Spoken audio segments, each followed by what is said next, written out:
అత్తకు తగిన అల్లుడు. ఒక నగరంలో బాపాయమ్మ అనే పూటకుళ్ళ మనిషి ఉండేది.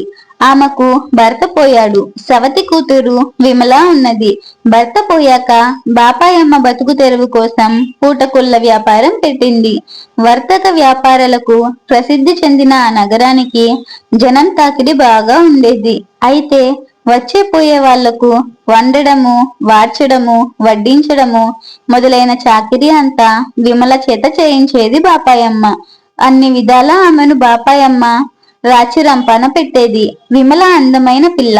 ఆమెకు పెళ్లిడు వచ్చింది. కాని బాపాయమ్మ ఆ పిల్ల పెళ్లి మాట తలపెట్టలేదు. విమల పెళ్లి చేసుకుని అత్తారింటికి వెళ్లిపోతే బాపాయమ్మకు అడ్డమైన చాకరీ ఎవరు చేస్తారు? ఇరుగు పొరుగు వాళ్ళు విమల పెళ్లి మాట ఎత్తితే బాపాయమ్మ పిల్ల తప్పితే నాకెవరున్నారు? దాన్ని విడిచి క్షణం కూడా ఉండలేను. నేను కట్నాలు ఇచ్చుకోలేను కదా.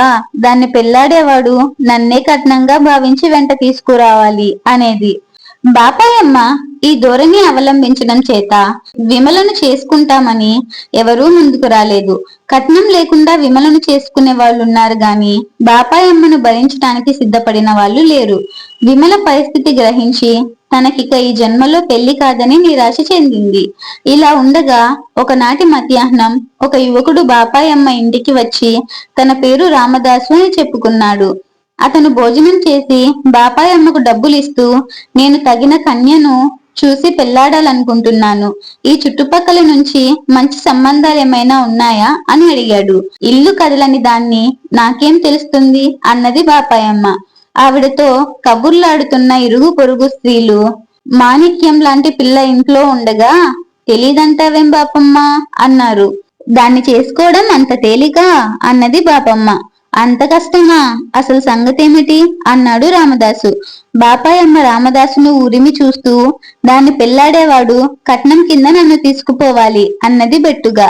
అదొక కష్టమా? నీ వంటిది పెద్ద దిక్కుగా ఉంటే మేలే గదా, ఇంకెందుకు పెళ్లి చేసే అన్నాడు రామదాసు.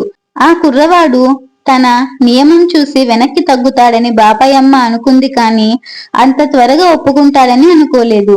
ఆమె అడ్డుపుల్ల ఒకటి వెయ్యాలనే ఉద్దేశంతో, మరి మీ వంశవృక్షం మాట కాస్త చెప్పు అన్నది. అబ్బో, అది చాలా పెద్దది. చెప్పటం దేనికి, రేపు కల్లారా చూడొచ్చు అన్నాడు రామదాసు. బాపాయమ్మకు ఇంకేమీ అభ్యంతరాలు సృష్టించడానికి తోచలేదు. ఇరుగు పొరుగు అమ్మలక్కలు ఈ సంబంధానికి ఒప్పుకోమని ఒత్తిడి చేశారు. ఆవిడ విధి లేక పెళ్లికి ఒప్పుకొని విమలను రామదాసుకిచ్చి నిరాడంబరంగా పెళ్లి చేసేసింది. పెళ్ళైన మర్నాడే రామదాసు తన భార్యను తీసుకుపోతానన్నాడు. బాపాయమ్మ తనకున్న నగలన్నీ దిగవేసుకొని డబ్బంతా మూటగట్టి రొంటిన దోపుకొని మూటకూళ్ళ ఇంటికి తాళం పెట్టి నూతన దంపతుల వెంట బయలుదేరింది. రామదాసు తన ఊరు ఎంతో దూరం లేదంటూ బాపాయమ్మను సాయంకాలం దాకా నడిపించాడు. శోష వచ్చేలా ఉన్న బాపాయమ్మ, ఎంత నడిచినా రాదేం మీ దిక్కుమాలిన ఊరు అన్నది రామదాసుతో. ఇంకెంత, వచ్చేసాం అన్నాడు రామదాసు. అస్తమయం వేళకు వాళ్ళు ఒక అడవి మధ్యకు చేరుకున్నారు. ఇక్కడే మన నివాసం అన్నాడు రామదాసు. దట్టమైన పొదల మధ్య ఒక పెద్ద మర్రి చెట్టును చూపిస్తూ, ఆ మర్రి చెట్టు మీద మంచే ఉన్నది.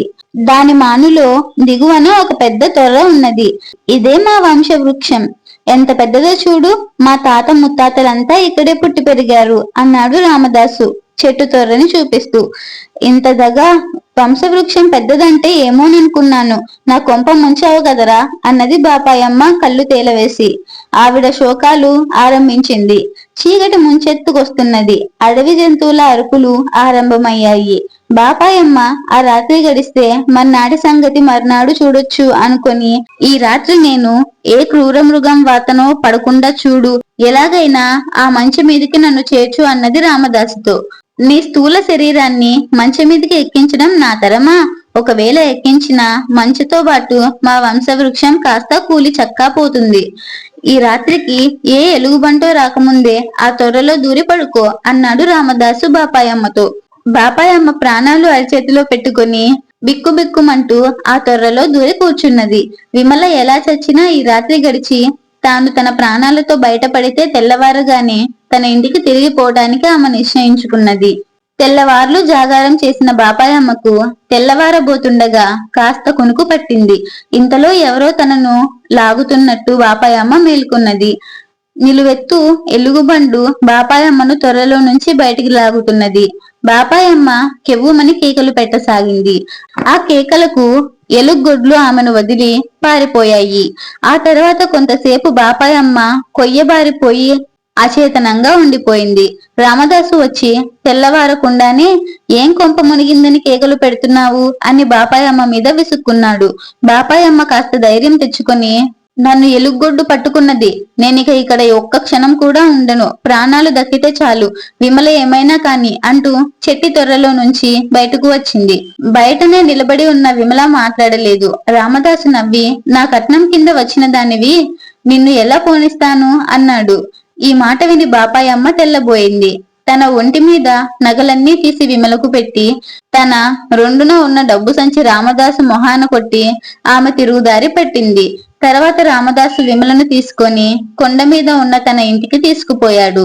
ఆ ఇంటి గోడలకు వేలాడే జంతువుల చర్మాలు చూశాక విమలకు తన భర్త వేటగాడని తెలిసింది. వాటిలో ఉన్న ఎలుగుబంటు చర్మం చూడగానే బాపాయమ్మను బెదరగొట్టిన ఎలుగుబంటు రహస్యం విమలకు తెలిసిపోయింది.